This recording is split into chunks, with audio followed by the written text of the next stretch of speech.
სახელითა მამისათა და ძისათა და სულისა წმინდისათა ამინ. ქრისტე აღსდგა. ქრისტე აღსდგა.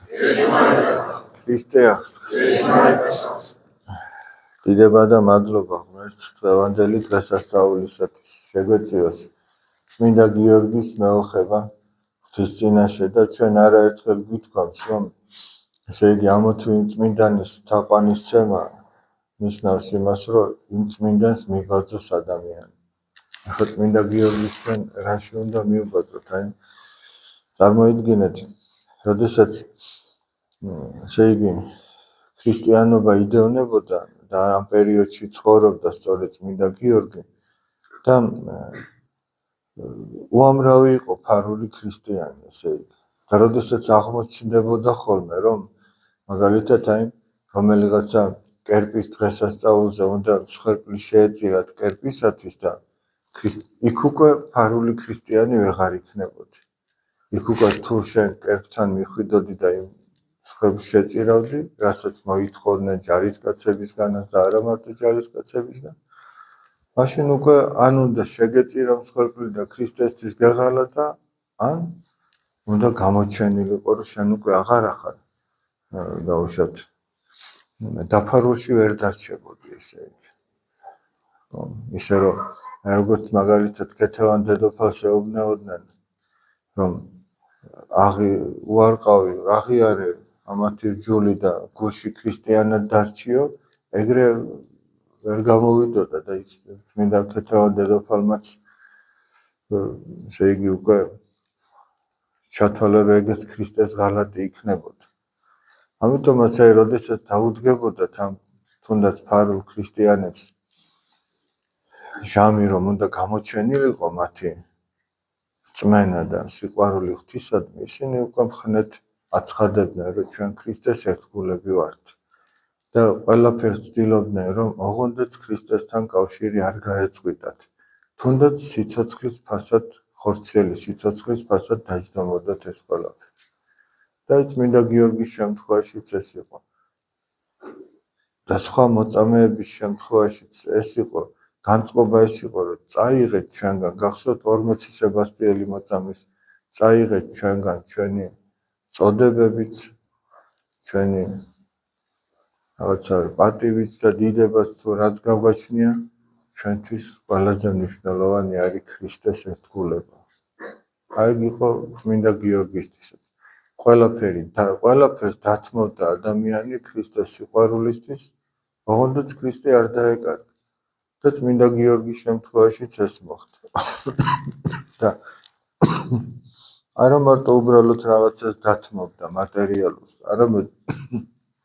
არა მარტო სიკვდილზე აქ ლაპარაკი, არამედ მრავალთიან მოწამეობაზე კიდე. წამებით სიკვდილზე და ესეთი არაერთი ყოფილა მანამდეც და მას შემდეგაც და მათ იცოდნენ, რომ ასეთი სიკვდილი ელოდათ, მაგრამ ასეთ სიკვდილზეც მიდიოდნენ ქრისტეს ერთგულებისთვის და ჩვენი მხრიდან მათ დამით თაყვანისცემა გამოიხატება ყველაფერი იმის მოთმენაში, რაც ჩვენ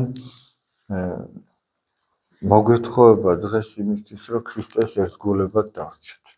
აი მასში გამოიხატება. ცოტა გაქვს ადამიანს დასათმობი, ის ცოტა უნდა მოითმინო. დიდი გაქვს დასათმობი, ის დიდი რაღაცა გიშლის ურთიერთობას უფალთან, ის დიდი უნდა მოიშორო. ყველაფერი რაც ჩვენსა და ქრისტეს შორის დგება, ყველაფერი უნდა დავთმოთ და აი იქნება ჩვენი მხრიდან წმინდა გიორგისადმი მიბაძვა და წმინდა გიორგის თაყვანისცემა. აი ეს იქნება ყველაზე სწორი. და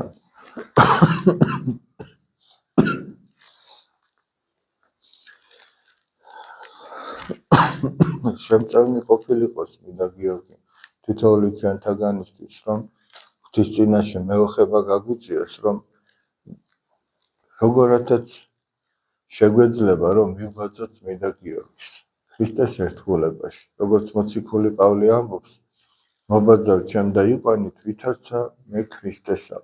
ჩვენ იმდენად უნდა მივბაძოთ ამა თუ იმ წმინდანს, რამდენადაც ისინი ბაძავდნენ ქრისტეს, ან რაშიც ბაძავდნენ ქრისტეს, იმიტომ რომ ქრისტიანობა ხო ქრისტესადმი მიბაძვა, რაშიც ისინი ბაძავდნენ ქრისტეს, ჩვენ იმაში უნდა მივბაძოთ ამათ იმ წმინდას.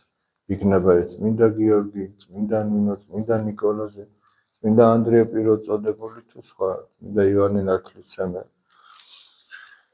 და ამაში მათი შემწეობა გვჭირდება და ჩვენ სწორედ წმინდანებისაგან უნდა ვითხოვდეთ მეოხებას და შეწევნას, ესე იგი.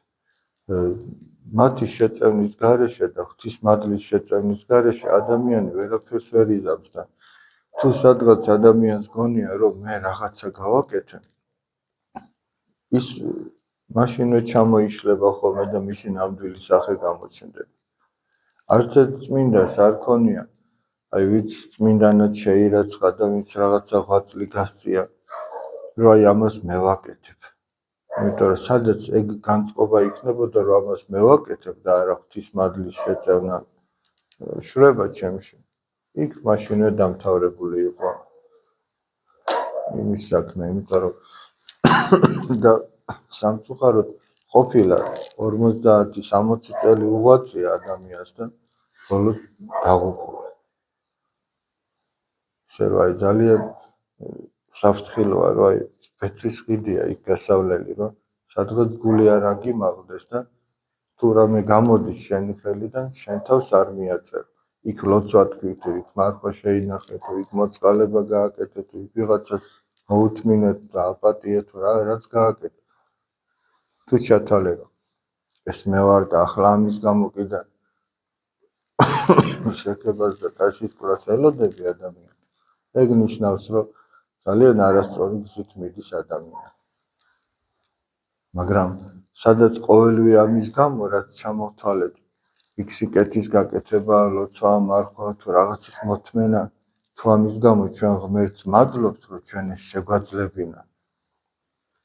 და ამავე დროს არ განვიკითხავთ სხვებს, როგორც ფარისეველი განიკითხავდა მეზვერეს, ეგ ნიშნავს, რომ ადამიანი სწორი გზით მიდის და მართლაც ღვთისმადლის შეეწევა და ადამიანიც აცნობიერებს ამას და მადლიერია ღვთისა. ეს არის უკვე ცხონების გზა და ნანობს ყველაფერი იმას, რაც მასსა და ქრისტეს შორის დგება და რაც ჯერჯერობით ვერ დაუთმია. და იმის გამოც ღვთისაგან შეწევნას ითხოვს, რომ ყველაფერი დათმოს, ოღონდაც მარადიულ სიცოცხლესთან და სიცოცხლის მომნიჭებელ იესო ქრისტესთან, ანუ მაცხოვართან, რაც კავშირს აკარგუნებს, ყველაფერი დათმოს. როგორც ძველი ანტიკური ფილოსოფოსი დიოგენე რო ამბობდა, ესე იგი უცნაური კაცი იყო ეს დიოგენე. ფილოსოფოსი იყო და არაფერი არ ქონდა ფაქტიურად. კასრში ცხოვრობდა. და ერთი ჯამი ჰქონია ესეთი რაღაც პატარა ჯამი, წყალს სვავდა იმით.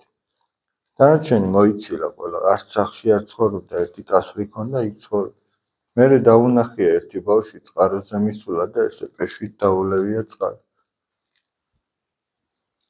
ჩათვალა რომ თურმე იმ ჯამის გარეშე შეიძლება ცხოვრება და ისიც მოიცილა. რომ ისულა მასთან იმპერატორი უთქვამს, რომ წამოდიო და ჩემს მრჩევლად დაგაყენებო, ჩემს სამეფო კარზე იმსახურებო. ამან უთხრა, გაიწიეო, მზესნო მიჩრდილაო. ანუ შენ ჩემსა და ღმერთს შორის ნუ დგებიო, გაიწიეო. ანუ ყველაფერი. ეხლა ამათ ჩვენ რა უნდა გვასწავლოს? ჩვენ ეხლა თავისთავად ცხადია, კასრში ცხოვრებას ვერ დავიწყებ და დანაჩანგლის გარეშე ვერ იქნება ადამიანი. ხო შეიძლება იმ დანაჩანგაშიც უბრალო ამოარჩიო. და ის გამოიყენო. ანუ ისეთი გამოიყენო, რაც შენ გულს არ დაიპყრობს და რაც შენსა და ქრისტეს შორის არ ჩადგება. კონდეს რაც საჭიროა, მაგრამ ისეთი კონდეს, რომელიც ღმერთთან არ დაგაშორეს. თანისამოსი იქნება თუ საოჯახო ნივთი იქნება თუ ნებისმიერი რამე, რაც ღმერთთან არ დაგაშორეს. როგორც მოციქული პავლე ამბობს, ხორციელ ზრახვასო გულის თქმათ ნუ გაიხდითო. ადამიანს საკვები ჭირდება, ჩასაცმელიც და ყველაფერი, მაგრამ ეგ ყველაფერი გულის თქმათ არ უნდა გექცეს, არ უნდა მიიტაცოს შენი გული, არ უნდა მიეჯაჭოს რაღაცამ, ისე რომ ქრისტე დაგავიწყოს. და ყველაფერს თუ დათმობს ადამიანი ქრისტეს გულისთვის, რაც მასსა და ქრისტეს შორის დგება, ეგ იქნება მიბაძვა წმინდა გიორგისადმი და ეგ იქნება მისი ჯეროვანი თაყვანისცემა. მერთმა დალოცილი და გახარებული. ჩვენთანაც ღმერთი.